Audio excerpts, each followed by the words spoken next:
Hey fandom, it's me, Aaron. Triforce Mike. And we're here with a comic show like every week, and we just man. talk about the comics we like. Yes, top books. Because they're the top books. They're the ones we like. Yeah. We don't talk about stuff we don't like because we don't have the time. The rest of the internet is for complaining. The rest of the internet. Yeah. Like, you go on any review site, man, like, especially like the dog pile or the buy pile. Yeah, some pile of some kind of excrement is on another site that, you know, if you want to just hate on stuff, go ahead and go on there and repeat verbatim. Yeah. But what we talk about is what we like, and we know these guys. We love what they're doing. We know what their plans are. Yep. And we love them. If you don't have anything nice to say, don't say anything at all. Shut up, Bambi. Was that Bambi's mom? That was like Thumper's mom. Oh. Okay, so Wolverine #1 is Jason Aaron, who I love. I love Jason good. Aaron. He is just the Alabama corn snake. Yeah. And Wolverine goes to hell. Now, you know, awesome. Even me, when I first heard Wolverine goes to hell, you know, like, do I really want to read that? I like And hell. then the more and more I thought of it, and the more I talked to Jason Aaron about it, Wolverine's the best there is at what he does. What he does is killing bad people. He kills bad people. Bad people go to hell. And now Wolverine's going to hell, and he's going to have to fight them again. Yeah. It's so epic. It's so awesome. Sabretooth versus Wolverine in hell. Awesome. I'm there. He's going to hell. He's going to get raped in the ass by dogs. And he's going to fight. Yeah, Sabretooth's name is Dog. Yeah. Okay, so Shadowland. Here's the thing with Shadowland. It's awesome. Here's the other thing with Shadowland. A lot of the tie-ins are not awesome. Yeah. Don't read any of the tie-ins unless you hear from someone that you trust that said, hey, I think you would like this. Right. So just ignore the tie-ins, read Shadowland and Daredevil if you want, because that's also written by Diggle, and Daredevil's the main character. Yeah. And, you know, stop all the complaining about Punisher. That's what you want anyway. You want Punisher like this. You don't want him like Frankencastle. So I read Frankencastle that comes out this week. He's not Frankencastle anymore. It has to do with something that is an artifact in the Marvel Universe that you've already accepted with your willing suspension of disbelief. Yep. And he's back as Punisher, and he's awesome. So just enjoy it. Shadowland's great. Daredevil is a bad guy.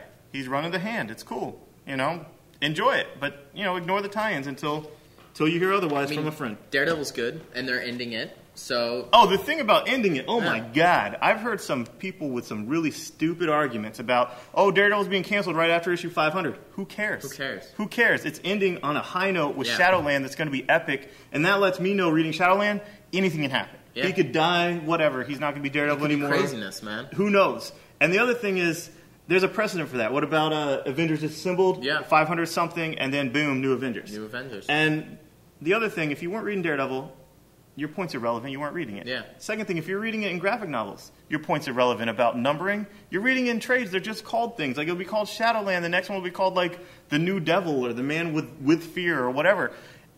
The issues could be, like, rainbows and leprechauns and color blue and like a green. purple shoe horse and blue diamonds and pots of golden rainbows. They could all be just marshmallows. And then when it's collected, it doesn't matter what the issues were called. It's called Shadowland now. So just get over your obsession with numbers and enjoy the comics that you enjoy. And if you're not reading it, just shut the hell up because you have no opinion because you're not reading it. All right, this is great. Alan Heinberg from Sex and the City and the OC. He is great. I loved it. He does great comics despite writing those shows. I love those shows. And it's the Avengers, it's Magneto, it's Scarlet Witch. They're actually advancing the plot of Scarlet Witch after House of M and after Hawkeye supposedly had sex with her that one time. And it's awesome. It is so good. The characterization is dead on. It's fun, great twists, and it's funny. Yeah. I love it. I can't say enough good things. Really good. Oh, also the art's good. Oh, yeah. I love Greg Pak. I'm glad he's back running the whole Hulk universe now. Yeah. And but you know, you don't have to buy it from me. Just read it free on Marvel.com. Yep. And DC, Brightest Day. You guys know I love Jeff Johns. Green Arrow for some reason thinks he has to team up with every single green character, so he's teamed up in this cover. If I was tagging on Facebook, that would be tagged John Johns, that would be tagged Oliver Queen, and that tree would be tagged Swamp Thing, Alec Holland. So done and done. Nice. And it's not a spoiler because they haven't revealed it yet. I'm just speculating. Rebels, great. It's Lobo versus Brainiac versus Brainiac versus Brainiac.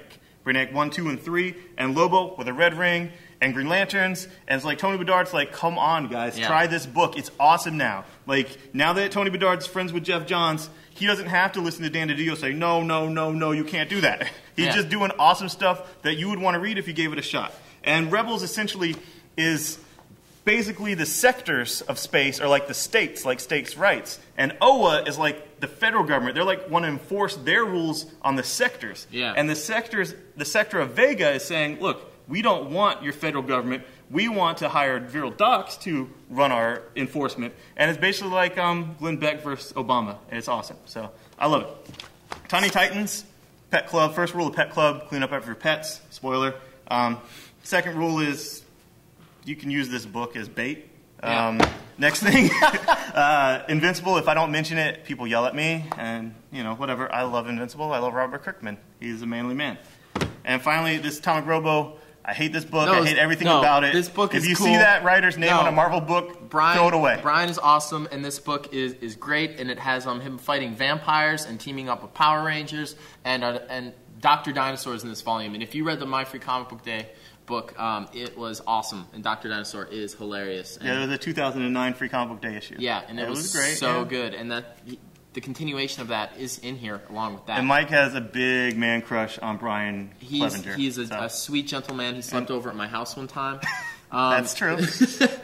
And he's doing a lot of Marvel work now, and this is his baby, Atomic Robo. Yeah. And that's it. Atomic Robo's Thanks, cool. guys. Bye-bye. Bye.